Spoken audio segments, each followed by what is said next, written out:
Now, there really isn't anything radically wrong with being sick or with dying. Who said you're supposed to survive? Who gave you the idea that it's a gas to go on and on and on?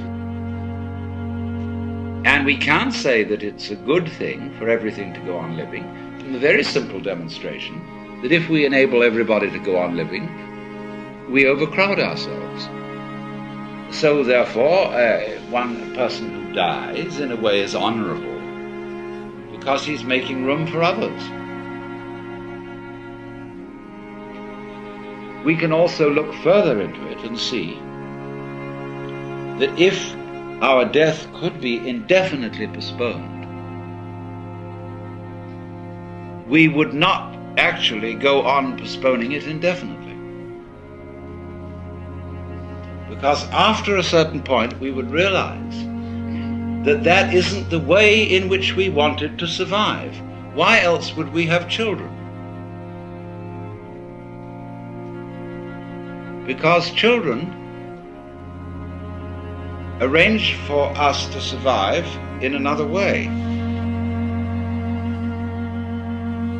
By, as it were, passing on a torch, so that you don't have to carry it all the time. There comes a point where you can give it up and say, now you work. It's a far more amusing arrangement for nature to continue the process of life through different individuals than it is always with the same individual. Because as each new individual approaches life, life is renewed. And one remembers how fascinating the most ordinary everyday things are to a child. Because they see them all as marvelous, because they see them all in a way that is not related to survival and profit. When we get to thinking of everything in terms of survival and profit value, as we do, then the shapes of scratches on the floor cease to have magic. And most things, in fact, cease to have magic.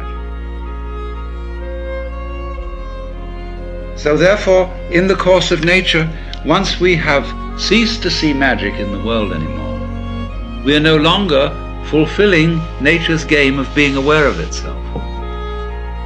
There's no point in it anymore. And so we die. And so something else comes to birth, which gets an entirely new view. It is not, therefore, natural for us to wish to prolong life indefinitely.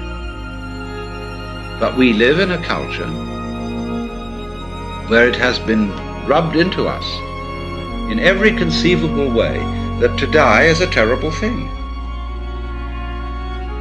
And that is a tremendous disease from which our culture in particular suffers.